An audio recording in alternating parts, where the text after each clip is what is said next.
Bonjour tout le monde et bienvenue dans le podcast Humain d'exception en format différent. J'ai l'honneur d'être dans la très belle voiture de mon ami Robert Savoie, Bobby International. Salut Ben! Comment ça va? C'est le fun. Hey, il fait tellement beau puis de vivre ce moment-là avec toi, Ben, c'est... Ah, ben merci Robert. Puis faut dire aux auditeurs, on vient d'aller déjeuner ensemble.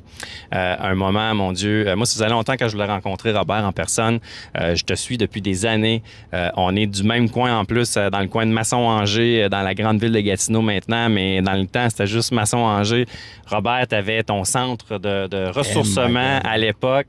Je passais devant, mon Dieu, pratiquement à tous les jours. Puis quand je me suis lancé dans les conférences, ben c'est sûr que Robert était dans ceux que je voyais aller comme conférencier parce que ça fait combien d'années là, que tu es là-dedans, toi? Hey, ça fait 23 ans. 23 ans. Wow, vraiment, honnêtement, déjà ça, bravo. Déjà, c'est exceptionnel.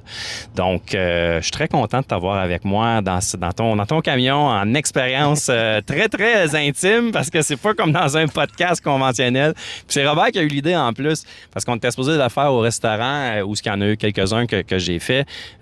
Bon, trop de monde, trop de bruit. Fait que je dis comme, tu sais, c'est le bonheur, j'aurais aimé ça qu'on le fasse aujourd'hui. Fait que Robert, il dit, ben, on va faire ça dans mon truck, Colin, vite, hein, tabarouette, on a de la place. Puis on connecte les micros avec la caméra du cellulaire. Je dis, hey, ben, sais-tu quoi? Maudite bonne idée. Ouais. Fait qu'écoute, Robert, t'es quand même une personnalité publique. Tu fais des conférences depuis 23 ans. Tu as eu un centre. Tu es maintenant en Europe. Tu fais des tournées de conférences internationales maintenant. Moi, je te dis déjà avec ça, comme bravo. Comme on disait au déjeuner ce matin, je disais...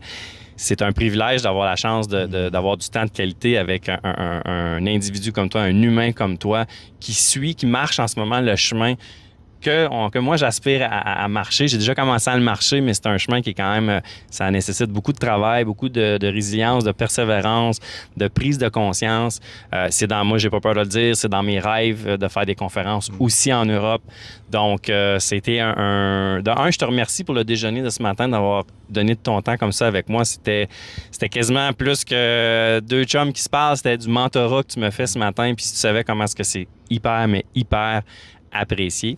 Fait que pour ceux qui ne savent pas en tout c'est qui Robert Savoie, ce qui me surprendrait vraiment, mais sinon, écoute, en plus d'être conférencier, j'ai envie que tu t'introduises ou que tu parles un peu de ton histoire.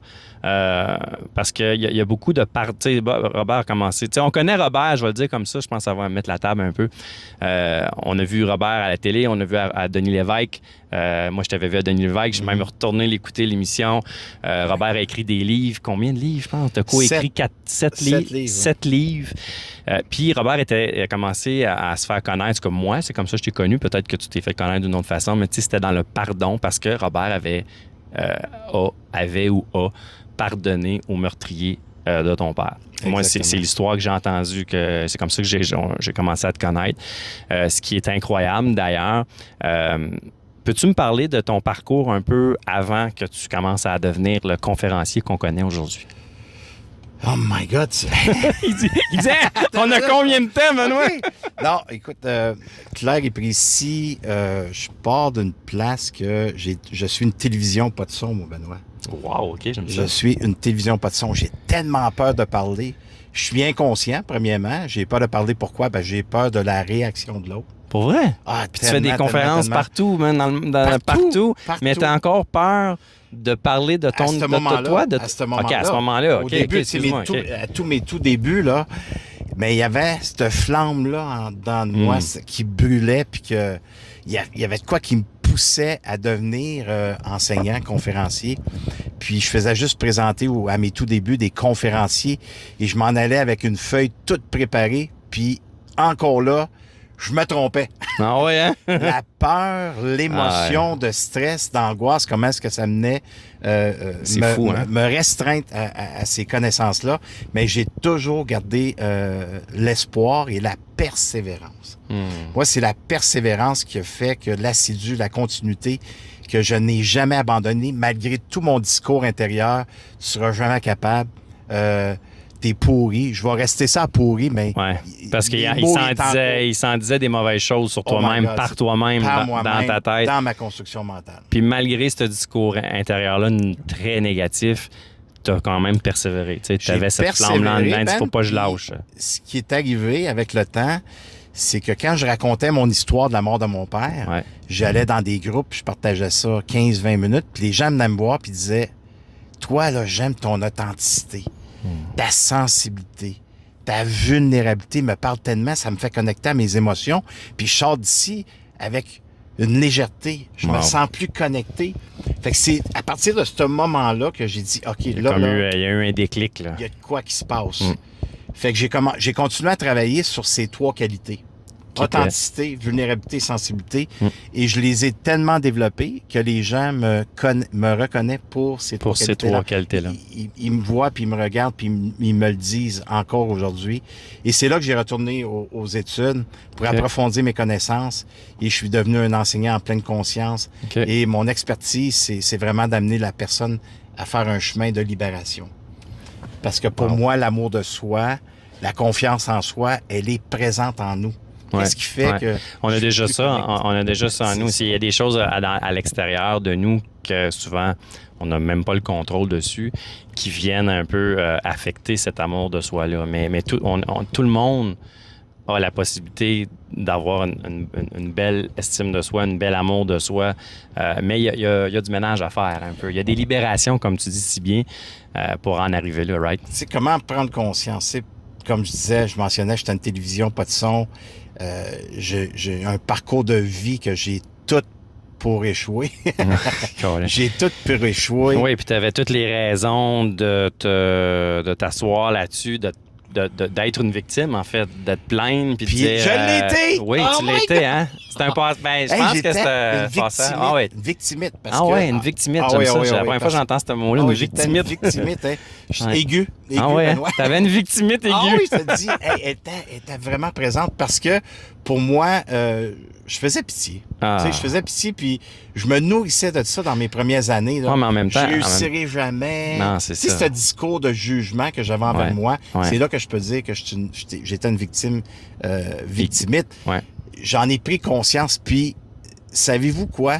C'est pas facile de s'avouer à cette partie-là de soi qu'on peut vivre. Puis savez-vous quoi? Encore là, parfois, elle se pointe le bout du nez. Ah oui, hein, encore, hein?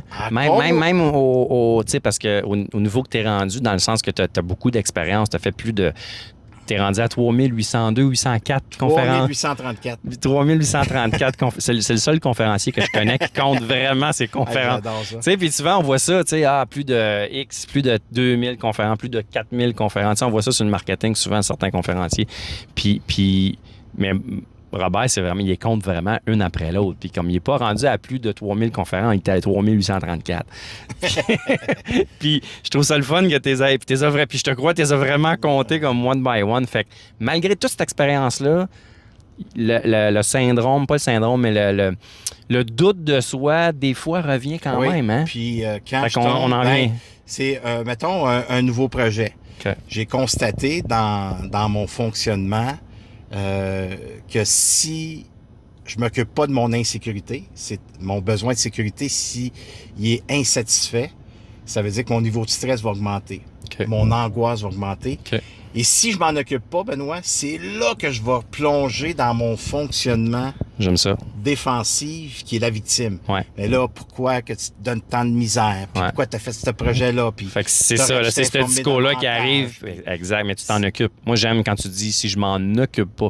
Donc, tu as développé un réflexe de responsabilisation par rapport à ce syndrome-là, je sais pas comment on appelle ça, c'est pas un syndrome, là, mais c'est un fonctionnement, merci. C'est un fonctionnement de dire de revenir à douter. Fait que tu t'en occupes, puis tu le prends par les cornes, tu dis non, c'est pas vrai que là, je vais continuer là-dedans. C'est quoi comment est-ce que tu arrives à faire ton shift de mindset par rapport à ça? Elle est après m'enseigner que j'écoute pas un besoin. Et si j'écoute pas mon besoin d'insécurité, qui est le stress, qui est l'angoisse, quand on commence un nouveau projet, qu'on a un rêve, une nouvelle conférence, un nouvel endroit. Je suis là-dedans, moi, directement. C'est possibilités que le stress augmente. Ah ouais, c'est clair. Parce que c'est nouveau. Ouais. Tu l'as jamais fait, ou c'est une chose nouvelle. Alors, le stress s'installe. L'insécurité, pour moi, est là. Et j'ai constaté sur mes étudiantes aussi étaient là. Alors, si je l'écoute pas, puis j'essaie de me convaincre dans le positivisme, puis ça va bien aller, puis ça va être correct, puis tout est clair, tout est précis, mais que l'insécurité est éveillée, puis je m'en occupe pas, c'est là que la victime en embarque. Fait que la victime, elle est là pour me dire, hey, là, prends conscience, puis en plus de prendre conscience, assis-toi dans ton besoin de sécurité. Et le besoin de sécurité, c'est de laisser de l'espace. Et j'ai constaté avec ça, je l'ai pas appris dans un livre. Laisser de l'espace à ça un peu, là. Tu sais, de pas en avoir peur, puis de pas... tu sais, tu y laisses de l'espace, là. J'aime ça. Exactement. Puis j'ai constaté avec les années, Benoît, que la plus grande peur chez l'être humain, c'est la peur du vide. Ooh. Quand on vit de quoi qui est stressant, qui est angoissant, qu'on vit de quoi qui est un peu peut-être plus difficile, c'est là qu'on doit s'arrêter et de laisser de l'espace. Ça veut dire créer le vide pour ressentir l'insécurité que je parle. Fait que là, j'accueille mon insécurité. Wow! Tu sais que c'est puissant ce que tu viens de dire parce que c'est vrai que les gens ont peur du vide, puis la meilleure preuve, c'est la pandémie qu'on a eue. Pourquoi il y a autant de gens qu'il y a plein de choses qui ont éclaté, comme des remises en question sur le travail, des séparations. Il y en a que ça a été plus dur, comme des dépressions, des burn-out et tout ça, parce que pour la première fois de leur vie, il y avait un vide et il y avait du temps pour penser. Ils étaient juste avec eux-mêmes, il y avait du temps pour penser. Fait que c'est ce manque on va le dire comme il faut. Le fait d'avoir de la misère, on va le dire autrement, le fait d'avoir de la misère à apprivoiser ce vide-là, c'est ça, dans le fond, que les gens ont de la difficulté, right? Okay. C'est ça qu'on doit faire le plus souvent possible, de s'arrêter puis de se servir de son corps comme instrument. Wow. Alors, quand tu crées le vide, ça veut dire que j'arrête tout, là. Dans le présent, j'arrête de fonctionner de la façon que je fonctionne, qui peut être victime, qui peut être de différentes façons, chacun sa façon à soi. Mais quand je m'arrête, puis là, je m'observe, c'est là qu'il faut que je crée le vide en m'accueillant. Fait que c'est sûr que ça peut créer des malaises. Fait qu'il faut que tu le crées, ce vide-là, en fait. Tu dois le créer. Faut que tu dois le créer, faut que tu dois l'installer. Pour arriver dans l'accepter aussi. Voilà, pour arriver dans le vide, faut que tu l'acceptes. Et l'accepter, ça demande de ressentir le malaise, puis là, c'est lui que tu acceptes. Tu sais, parce qu'il y a bien des gens qui me disent, comment tu fais pour accueillir, Robert? Comment qu'on fait pour accepter? C'est beau, là, de dire. Facile de le dire, mais comment on le fait concrètement? Ben, c'est en respirant, c'est tellement simple, c'est de respirer. Ce que je respire, c'est que je t'apprends à accueillir le malaise qui est là.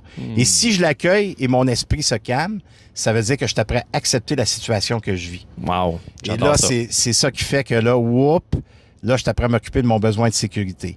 Ça veut dire, est-ce que j'ai besoin de clarté dans ce que je vais créer? Alors, parfois, c'est de revoir mes rendez-vous, c'est de revoir le rendez-vous que j'ai à la conférence. OK, la salle est louée, combien il va y avoir de chaises, le système de son va être là. De remettre les choses un peu en perspective, amener de la clarté là. Les gens achètent un billet. Alors là, ton imaginaire t'amène à créer de l'insécurité qui est fausse. Exact. Alors, c'est de ça. Est-ce que les gens confondent le stress et l'anxiété, mettons?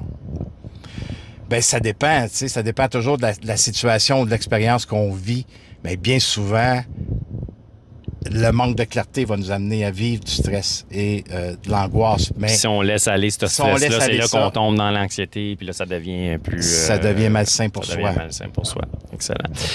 J'ai envie de te poser une question. Ton thème, nouveau thème, peut-être c'est nouveau pour moi, mais c'est peut-être pas, peut-être ça fait plusieurs années que tu le roules, mais tu sais, comme je disais tantôt en entrée de jeu, tu étais plus dans le pardon parce que tu parlais beaucoup du fait que tu as été moi, je trouve ça incroyable, ce parcours-là, que tu as été capable de pardonner au meurtrier de ton père. Tu as aidé beaucoup de gens dans le pardon de soi, pardon des autres pendant des années. Puis là, j'ai vu que il y a encore du pardon là-dedans, mais j'aime tellement ton nouveau thème. C'est plus comme, t'es plus dans... faut se choisir. Tu sais, c'est se choisir. C'est, je pense, même le titre de ta conférence. Il y a de l'accompagnement aussi là-dedans. Il y a des retraites que tu fais. Tu fais beaucoup de belles retraites aussi, tout ça. Quand on dit se choisir, tout le monde comprend ça. Tout le monde sait ça. Mais il y en a tellement pas assez de monde qui le font. Ça veut dire quoi pour toi, se choisir? Bon. Si je posais une question aux auditeurs qui écoutent présentement, aux magnifiques personnes qui te suivent, selon vous, c'est quoi le cœur de l'authenticité? Hey, le cœur de l'authenticité, question, là, c'est de vivre le moment présent. OK? Fait que là, je fais un choix. Mettons, je fais un choix. Je prends toi comme exemple, Ben. OK, là? Ouais. Benoît, il va lancer ses conférences bientôt. Il va l'annoncer. Il va faire une série de conférences au Québec. Hein? C'est ça, Benoît? C'est en plein ça. En plein ça, va. Alors, j'adore. OK? Fait que là, tu fais un choix. Oui. OK? Fait que dans le moment présent, tu veux vivre l'authenticité, tu veux vivre cette magie-là dans l'authenticité, dans la vulnérabilité, dans la sensibilité. Ouais. Alors, le cœur de l'authenticité, c'est de vivre l'instant présent avec le choix que j'ai fait. Tout à fait d'accord. Les deux besoins que je dois rajouter à cette authenticité-là au moment présent, c'est le besoin d'exister. Ça, là, pour moi, là, c'est le premier besoin. Le besoin d'exister. Est-ce que j'existe dans le moment présent? Okay. Dans le projet que je suis en train de faire. Fait que ça veut dire que je dois exister. OK, j'existe. Maintenant, je dois donner de l'importance à l'énergie qui est éveillée en moi suite à mon projet. Ouais. Fait que toi, c'est un projet de conférence. Ouais. Fait que ça veut dire que ta tournée de conférence, c'est une des premières fois que tu vas faire ça. Malgré que tu as fait plusieurs conférences. J'ai fait plusieurs conférences, mais j'ai jamais fait de tournée. Là je me lance là, dans plus qu'une ville. Là. Plus qu'une ville, OK? Fait que c'est sûr que ça va déployer de l'énergie en toi. Oui. Il va en avoir que ça va être wow quand tu vas mettre tes conférences en ligne, dire achetez votre billet. Ça va éveiller. Il y en a d'autres, ça va être holy fucking shit, pourquoi je me suis lancé là-dedans? OK. Mais là, est-ce que je suis authentique? Est-ce que je vis mon moment présent? Est-ce que j'existe dans l'énergie que ça éveille en moi? Ouais. Parce qu'on doit donner aussi de l'importance à l'abondance. C'est de l'abondance que tu es en train de créer. Est-ce que je la respire, cette abondance-là? Est-ce que je vis dedans? Est-ce que je l'incarne? C'est cette abondance-là que je suis en train de créer. Exactement. Là. Parce que tu le sais que si tu vas plus loin que tes conférences, avec ton histoire de vie, Benoît, ça va amener les gens à réfléchir en temps quand ils portent des béquilles et qu'ils ne savent pas quoi faire avec. Les béquilles invisibles, les fameuses béquilles invisibles. Oui, toi, tu vas amener des réflexions, tout ça. Oui. Fait que ça va amener une immense libération aux gens qu'ils vont partir à la maison plus légers. Ils vont partir avec de nouvelles prises de conscience, avec une nouvelle façon peut-être de mettre en place, de nouveaux concepts qui vont pouvoir vivre le moment présent. Alors, c'est la même chose que l'énergie qui peut s'éveiller en soi, qui peut être aussi un stress, une angoisse, parce que ça va être une première pour toi faire une tournée de conférence. Totalement. Les gens vont y aller. Est-ce que je vais être à la hauteur? Fait que tout ce questionnement-là, côté construction mentale, va s'installer. Alors, c'est là que je dois donner de l'importance à cette énergie-là aussi, de ne pas lui dire « ta gueule, je veux pas te ressentir ». Laisse-la exister, accueille-la, dire « OK, t'es là, toi. Parfait, je suis insécure présentement. Regarde, je t'accueille, je t'accepte. » Et en permettant à cette énergie-là de vivre, c'est là qu'elle va se dissoudre. C'est que tu vas revenir... Quand tu parles de l'énergie, tu parles de... Parce que des fois, de l'énergie, ça peut être positive, ça peut être négative. Là. Est-ce que... Parce que là, tu sais, j'écoute dans ce que... À partir de maintenant, je vais te suggérer qu'il n'y a pas d'énergie positive puis il n'y en a pas de négatif. Il y a juste de l'énergie tout court. L'énergie, soit qu'elle soit... Arrête de me faire coacher, j'adore. J'adore ça. Non, mais c'est vrai. Tu as 100% raison. L'énergie, ça reste de l'énergie. C'est ce que tu en fais avec. Elle peut être lourde ou elle peut être légère. OK. Un ou l'autre. Fait que c'est de la façon que je m'en occupe. Parce que toute énergie, elle a sa place. Au moment présent, c'est comment est-ce que je m'en occupe. Fait qu'elle n'est pas positive ou négative. Elle est là. Est-ce que j'existe dedans? Est-ce que je lui donne une importance? Le fait de donner une importance à cette énergie-là, qu'elle soit, comme tu dis, parce que je pense à le mélange un peu d'énergie ou de pensée qui te traverse l'esprit quand tu es dans un projet comme ça. Puis là, on donne mon exemple, mais ce qu'on dit aujourd'hui, ça s'applique à tous les projets, peu importe ce que c'est. Tu es confronté un peu ou tu danses un peu. Moi, je dis plus confronté, j'aime ça dire tu danses avec tout ça entre... Oh les shit, c'est l'insécurité, l'inconnu et en même temps l'excitation, l'énergie positive quand tu vas, les billets qui vont se vendre, puis que là, tu approches de la conférence. Tout ça, c'est un gros mélange d'énergie. Fait que toi, ce que tu dis, dans le fond, c'est que peu importe comment l'énergie allait, qu'elle soit dans un sens comme dans l'autre, il faut juste accepter comme la vivre et de s'installer là-dedans, me dire qu'est-ce que moi je suis en train, où je me place là-dedans, ou qu'est-ce que je vis dans ça, où je suis dans. Je l'habite. Je l'habite. C'est mon énergie à moi qui est éveillée. Okay. Et je veux l'accueillir. Et pas l'étouffer. Il faut que ta fasse sortir, qu'elle soit lourde, pas lourde. Il faut qu'elle sorte. Oui. OK. Exactement. Il faut que je laisse circuler cette énergie-là. Il ne faut pas que je la maintienne, parce que si je la maintiens, je tombe dans une résistance puis dans un contrôle. Fait que là, je la laisse pas sortir. Fait que là, je suis pris avec. Ouais. Fait qu'il y a une séparation qui se crée. J'adore. Et toi-même, au niveau, y a-tu des moments, y a-tu dernièrement, y a-tu en ce moment des situations dans lesquelles, ça demande même pour toi un effort là, d'écouter tout ça, d'être attentif, de la choisir, cette énergie-là. Puis, J'étais en conférence à Paris ouais. Dernièrement. Et j'ai monté sur une scène qui est le Grand Rex, suite à l'Académie Zéro Limite. Toute une salle, ça. Les plus grands puis ont performé là. Elvis Presley. Ah oui, c'est fou, là. Elvis Presley! C'est quand tu dis que tu as foulé les planches de la même scène qu'Elvis Presley. Dans le passage, je me dis, Elvis Presley a passé ici. Qui est Robert Savoie? Comment tu te sentais quand tu es arrivé là? Premier réflexe, première émotion. Tu es sur la scène, tu regardes tout l'amphithéâtre, la beauté. Juste arrivé devant à Paris, c'est marqué le Grand Rex, que tu sais qu'il y a du monde depuis des années qui ont passé là. Puis toi, le petit cul large de Gatineau, l'Outaouais, tu vas être sur cette scène-là. C'est toi qui l'as dit, c'est pas moi. Et là, imagine-toi, Benoît, que dans la nuit, moi, je m'en vais là, mon PowerPoint est monté, ma conférence est faite, je le sais de quoi je vais parler. Okay. Et dans la nuit, ça me réveille et ça me dit, c'est pas ça que tu vas faire. Hein? J'ai changé complètement ma conférence. Toi, tu as eu ou c'est Martin Latulippe qui t'a écrit, hey Bob, c'est pas ça que tu fais demain? Non, j'ai eu cette intuition-là. Et je suis monté sur la scène avec une autre conférence que j'ai jamais fait, que j'avais pas osé faire. Et là, c'était tellement fort en moi. Bravo. Que ça a pris 10 minutes comme... Tu sais, quand tu as une intuition, tu as une force en toi qui pousse, c'est poussé, ça a pris 10 minutes, je savais qu'est-ce que je devais faire. OK, ben moi, je suis curieux. Qu'est-ce que tu étais censé faire? Puis qu'est-ce que tu... Fini, je reviens à ma question après, excuse-moi. Vas-y. Et j'ai écouté cette force-là. Quand je suis couché, je l'entends. Il n'y a pas de stress, là. Non. Le stress n'est pas là. Fait que t'es pas stressé d'arriver sur la scène devant, je sais pas, 1200 personnes avec du nouveau stock complètement, une nouvelle conférence complète que tu n'avais pas encore fait. Et malgré mes 3800 conférences à ce moment-là, quand j'arrivais sur la scène, là, le stress était au plafond. Là. Okay. Wow. Et quand je suis arrivé devant les 1200 personnes, savez-vous ce que j'ai fait?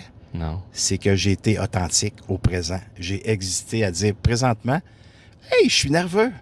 Malgré mes 3800 conférences, je vis une nervosité encore ce soir. Ouais. Et j'avais besoin de le partager, j'avais besoin d'exister. J'avais besoin de donner de l'importance avec le stress qui est là. Parce que je fais quelque chose de complètement différent. Et j'ai commencé ma conférence telle que j'étais au moment présent. J'ai pas essayé de cacher cette partie-là parce que ça fait 23 ans. Ouais, c'est ça. On a chacun notre vécu. Ouais. Et on a chacun notre base. Notre vécu a créé une fondation. Et chacun de nous a sa fondation. Et quand on connaît sa fondation, plus on est authentique dans cette fondation-là, plus on est vrai, plus on existe, plus on donne de l'importance. C'est ça qui fait la différence. J'aime beaucoup ça. Et c'est comme si j'étais après faire un workout sur la scène. Ah ouais, il y a quelqu'un qui a eu tellement d'empathie pour moi, elle est venue me porter des Kleenex pour que je m'essuie. Je transpirais la tête, comme un workout. Le stress m'a amené à transpirer. Ouais, c'est clair. Par contre, ici, c'était OK. C'était correct. OK.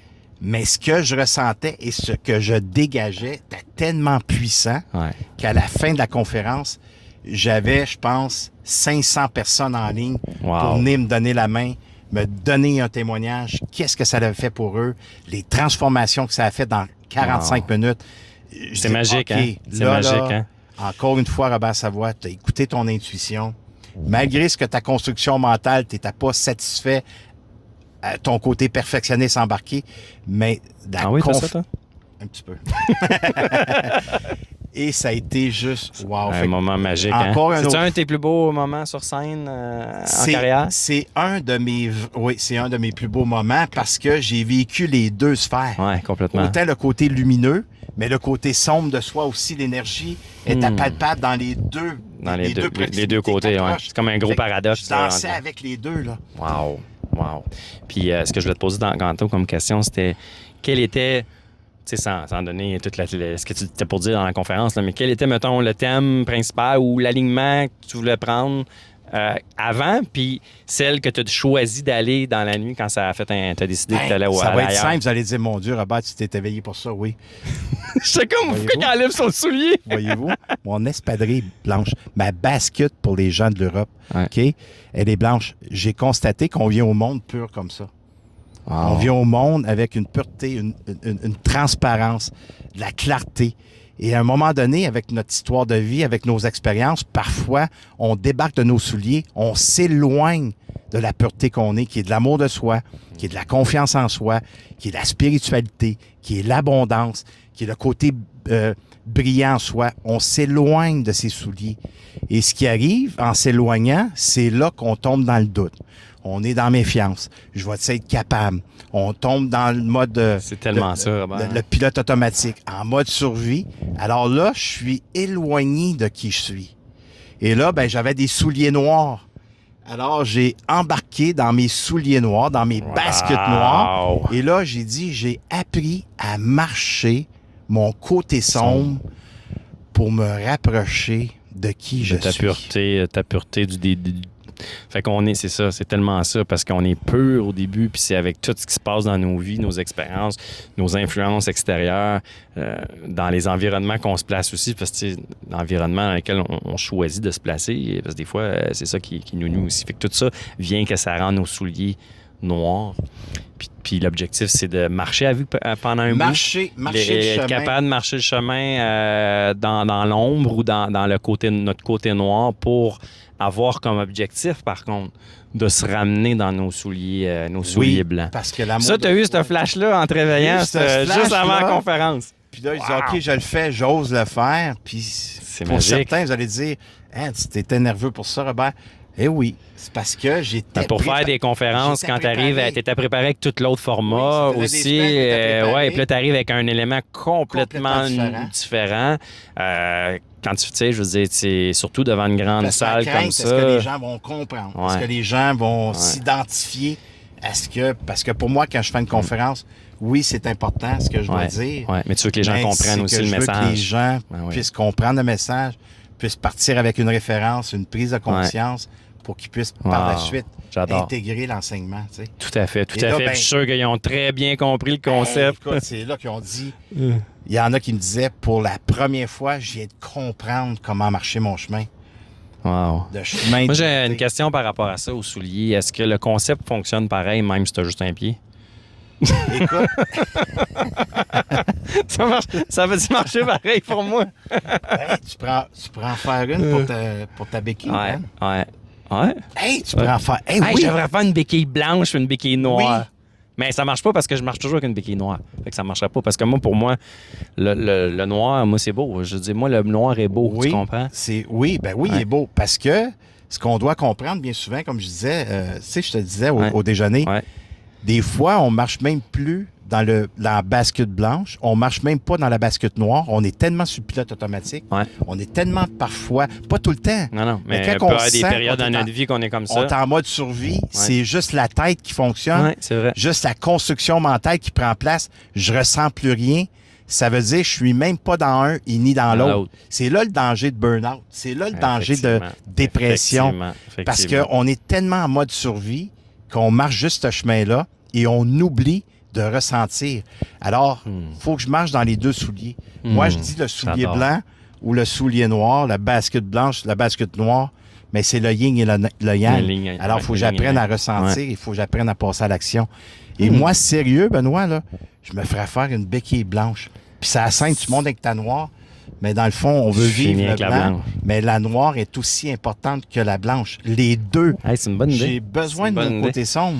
Le côté souliers blancs, ça. Écoute, c'est ton idée. Ouais. Tu me permets d'arriver avec le concept des béquilles en blanc ou en noir. J'adore. M'aller à ta façon, puis moi, je le ferai. C'est vrai, c'est une bonne idée. C'est une bonne idée. Parce que l'analogie est tellement puissante. Là. Si on veut voir les étoiles dans la nuit, il faut qu'il fasse noir. Êtes-vous d'accord avec moi? Bien d'accord. Alors, on a besoin de la noirceur pour voir la clarté, un ou l'autre. Puis, moi, je dis toujours aux gens, tu sais, quand on est en haut de la Terre, tu sais, la Terre, elle tourne. Là, monte tes bras.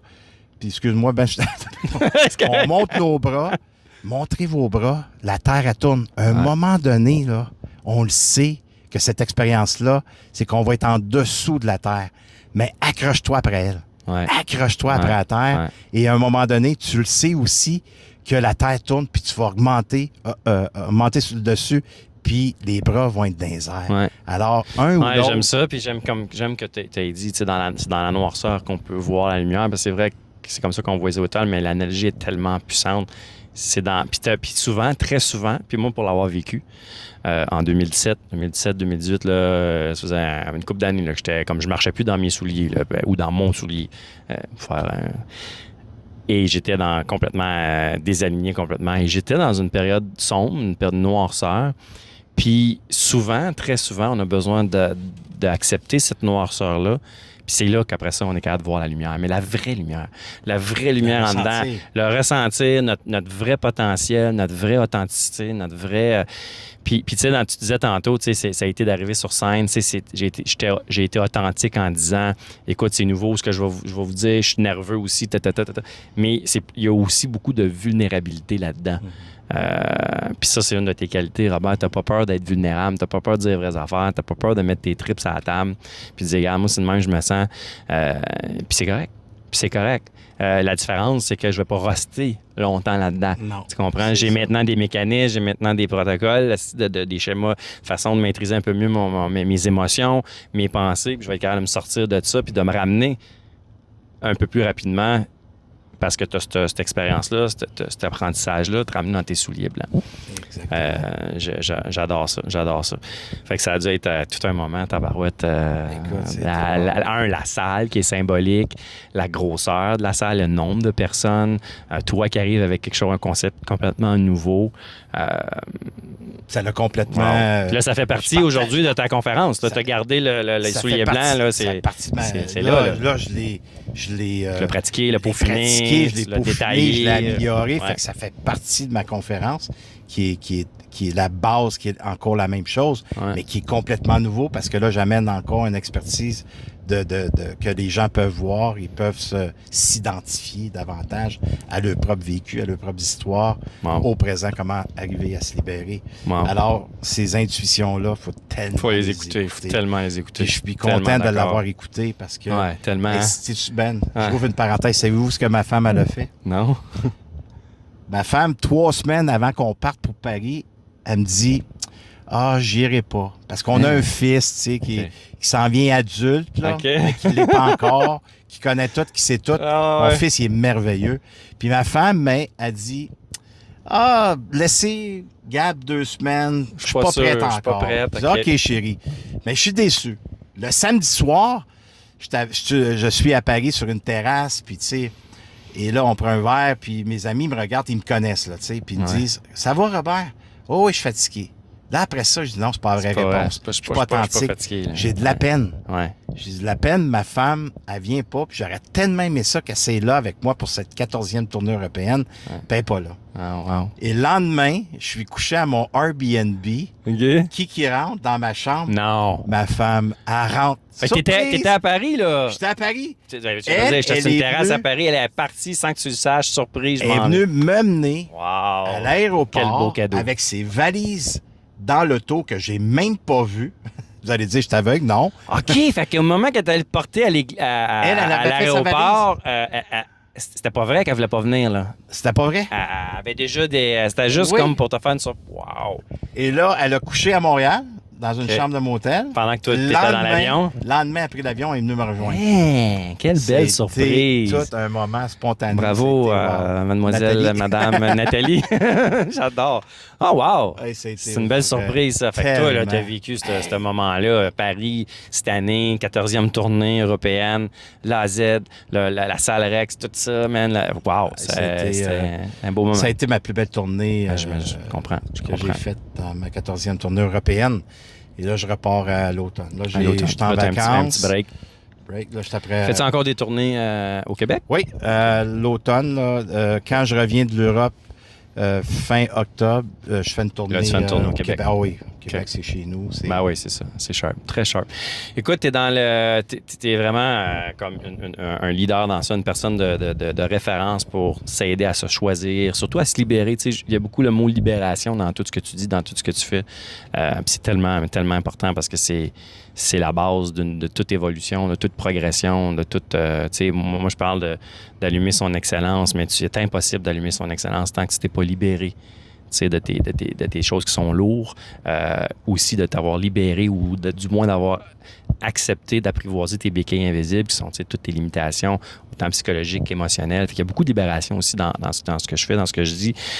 Pour les gens qui sentent que c'est le moment, ils ont de la difficulté, ils savent qu'il faut qu'ils se libèrent de quelque chose, peu importe c'est quoi. Commence par quoi? Ben moi, je pense que c'est de tendre la main. OK.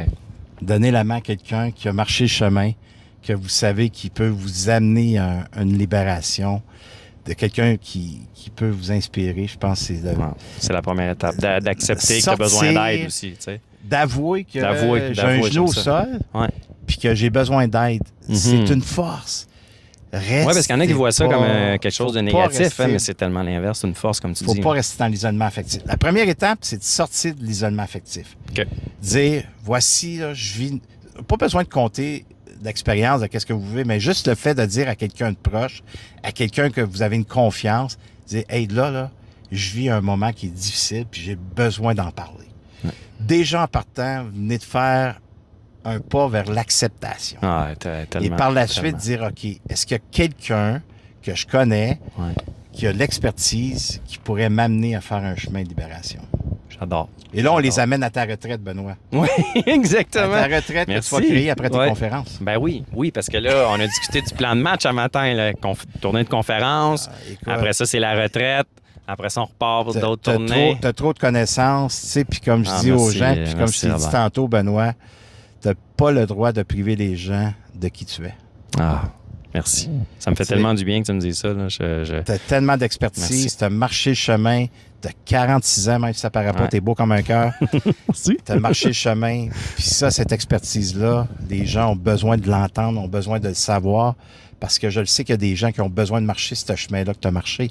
Alors, tu es une référence, tu comprends? Wow. Fait que il y a de l'aide, il y en a de l'aide, et c'est de sortir de l'isolement pour ne pas rester seul et de donner la main pour moi. Je le fais encore. Je me fais tirer, Benoît, je me fais tirer 70% vers le haut. Puis je tire 30% des gens. OK, j'aime ça. Moi, j'ai des groupes, j'ai des gens qui me tirent vers le haut. Oui, parce que j'ai besoin de me faire inspirer, j'ai besoin de me faire coacher, j'ai besoin de me faire thérapeuter. Je suis un humain imparfait. Fait que tu te fais tirer 70% par en haut et tu te tires 30% qui te suivent dans ton évolution. Fait que plus toi t'évolues, plus tu emmènes des gens avec toi qui les aident d'évoluer. Exactement. Oui, parce que tu sais, aussi, plus on contribue à élever les gens, plus on grandit soi-même aussi, plus on évolue nous Exactement. aussi. Tellement. Est-ce qu'il te reste des choses au niveau de la libération? On a parlé des béquilles invisibles. Mettons qu'on y va dans le concept. Y a-tu des béquilles invisibles que tu traînes encore, que tu n'as pas réussi à te libérer? Moi, c'est comme vous voyez, j'ai des belles joues jouffleuses. C'est sûr belles, tes joues. J'aime qui je suis, mais j'aimerais ça avoir un 50 kilos en moins. OK. Puis qu'est-ce qui t'empêche de le faire? C'est ma construction mentale. La libération, elle a été faite. Ma construction mentale, elle a été créée présentement que encore, récompense-toi. Je me récompense par la nourriture. Parfois, je me fais plaisir par la nourriture. Alors, c'est encore une béquille. Et là, ben, je suis suivi. Okay. Et j'ai commencé à faire des jeûnes que j'adore. 2 fois par jour. C'est bon, ça, des jeûnes. Ouais, c'est quelque chose de bien. C'est bon pour la santé aussi, ça? Celle que je fais, oui. Parce que faut que tu fasses attention. Qu'est-ce que tu choisis? Je dois faire attention. Et j'ai fait 4 jeûnes de 3 de 66 heures et 1 de 72 heures. Mon dernier 72 heures, c'est trop. Je mange aux 40 minutes.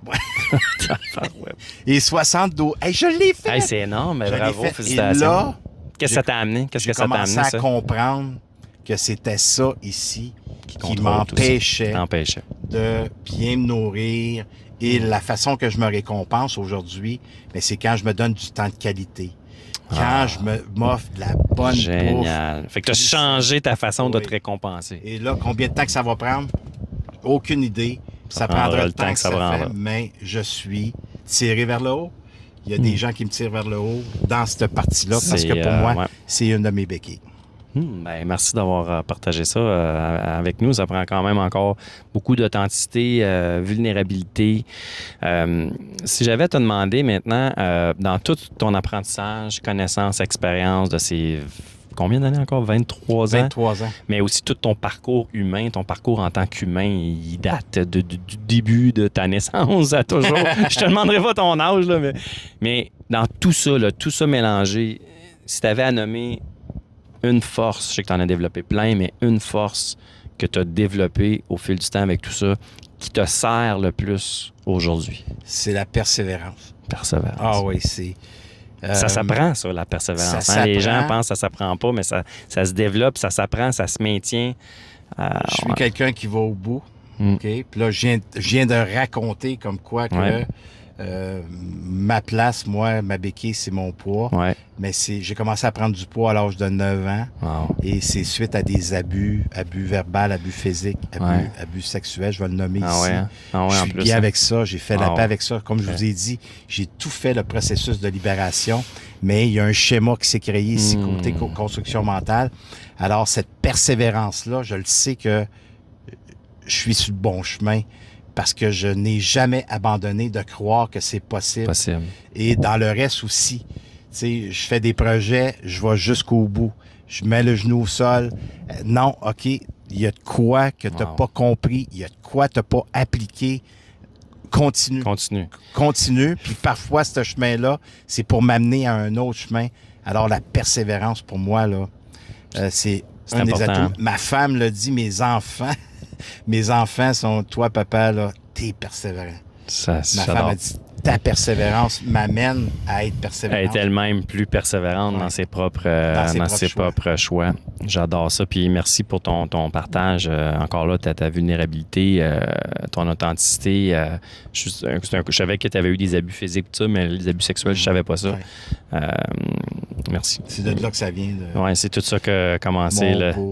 Regarde, mais j'ai pas de ride. J'ai 56 ans quand même. C'est ça, je ne l'ai pas demandé son nom, mais 56 ans. On a 10 ans de différence. 56 le 13 juin. Non, j'ai fêté ça en Europe. Tu fais pas 56 ans. Tu fais pas 56 ans. Mais écoute, lâche pas. Persévère. Puis tu le sais, toi, que tu l'as prouvé à maintes reprises que... Puis moi, il y a une phrase que je répète souvent dans mes conférences, à force de persévérer, on finit toujours par y arriver. Puis toi, tu le sais qu'à force de persévérer, tu vas finir par y arriver. Si c'est ça en ce moment ton combat, ta béquille invisible que tu veux te libérer, ben moi, je suis certain que ça va arriver. Tantôt, Benoît, tu sais, j'ai commencé, j'étais à une télévision, pas de son. Ouais. Je tremblais comme une feuille. Aujourd'hui, je m'en allais dehors, je me tapais sur la tête. Ouais, imagine, j'ai écouté cette flamme-là dedans de moi, cette intuition-là. Cette mission-là et le fait de l'avoir écouté, il a fallu que je développe énormément de persévérance. C'est clair. D'assidu, de continuité. C'est clair. À dire go, fonce. Et aujourd'hui, ben. Il y a un peu de courage aussi là-dedans. Il y a du courage aussi à travers la persévérance. Il y a courage d'avoir passé à l'action pour ses peurs qui étaient présentes. Clairement. Puis c'est important d'écouter la flamme. C'est pas faire le jeu de mots que mon. C'est pas pour rien que t'es là. C'est pas rien que je m'en. Hey, j'ai une dernière question pour toi pour clore cet épisode du podcast Humain d'exception. Justement, le podcast s'appelle Humain d'exception. C'est quoi pour toi, dans tes mots à toi, un humain d'exception? Ben, c'est d'être imparfait. C'est bon. C'est d'accueillir d'accueillir ma différence. accepter ma différence. Puis on est tous différents. Puis selon moi, quand on accueille et on accepte sa différence, bien, ça crée une couleur énergétique. Tellement. Et j'aime ça. Cette couleur énergétique, elle devient unique. Oui. Et ça démontre qu'on a le droit d'être qui on est, on a le droit de s'habiller comme on veut, on a le droit d'avoir nos propres valeurs, on a le droit d'avoir ses opinions, on a le droit d'avoir ses croyances, on a le droit d'avoir ses pensées. Et quand on les assume, bien, ça crée sa couleur. Et moi, je trouve que ça fait une personne d'exception. Wow! C'est tellement une belle définition. Puis je suis tout d'accord avec ce que tu viens de dire. Et c'est un chemin que tu as fait, tu as parcouru et que tu parcours encore. Robert, tu es un humain d'exception. Pour moi, aujourd'hui, à vie, toujours, tu vas être un humain d'exception. Ça a été un privilège de te recevoir, j'allais dire ici, mais de te recevoir dans ton propre camion, dans ton univers à toi. Puis tu m'avais partagé aussi que ce camion-là que tu as aujourd'hui, c'était un rêve de l'avoir, cette marque-là, ce véhicule-là. Tu l'as, on est dedans, on est en train de faire un magnifique podcast ensemble, rempli d'humanité, d'authenticité et de simplicité aussi. Hein? Des fois, les choses les plus simples sont les plus belles. Puis tu disais aussi, accepter ses différences, c'est tellement important. Puis souvent, c'est avec, tu l'as dit tellement bien, on est tous à quelque part différents. On a tous une différence, une unicité à offrir aux autres. Puis c'est souvent justement notre différence qui fait la différence auprès des autres. Donc, merci de continuer à suivre ce chemin-là, à continuer d'être une inspiration pour un paquet de monde, autant ici, même chez nos cousins, les Français. Moi, je suis en train de suivre ce chemin-là et j'espère un jour de pouvoir avoir l'immense privilège de partager un petit bout de scène avec toi à un moment donné, un jour. J'envoie ça dans l'univers. À force de continuer à marcher ce chemin-là, je suis sûr qu'à un moment donné, je serai pas trop loin, mais juste d'être ici en ce moment avec toi, on est là, il y a plein de gens qui vont nous regarder, c'est une scène, fait qu'on vient de partager une scène ensemble, fait que c'est un petit bout de rêve qui vient déjà d'être réalisé. Donc, merci tout le monde. Oui, oubliez pas. Ouais, tu vas pas garder l'autre. Oui, c'est le gauche en plus. Hey, non, mais c'est quoi? Ah, il me donne le pied gauche. Ouais, mais je pense que c'est plus grand que... Ouais. Je pense que c'est plus grand que moi. Mais merci Bob, merci Robert pour ce temps-là et merci à tous d'avoir écouté, d'être encore là, écouter l'épisode. Et comme je l'ai dit à chaque épisode, on vous a donné beaucoup tu sais, il y a des belles choses qui ont été dites aujourd'hui. Si ça vous a apporté un petit quelque chose, une petite prise de conscience, une petite note que vous êtes mis parce que tu dis, hey, je veux pas oublier ça, je pense que ça peut m'aider dans les prochains jours, dans ma vie en général, partagez-le. Partagez-le sur vos réseaux sociaux. Taguez-nous aussi, écrivez-nous si vous voulez. Ça va nous faire plaisir de répondre à vos questions, de jaser avec vous autres. Merci beaucoup d'être là. Et on se revoit sur un autre épisode très bientôt du podcast Humain d'exception. Merci beaucoup tout le monde. Incarnez, honorez votre propre exception, votre propre différence et acceptez vos différences pour allumer votre excellence. Et soyez tous déjà, vous l'êtes déjà, mais incarnez-le en étant des humains d'exception. Bye bye tout le monde.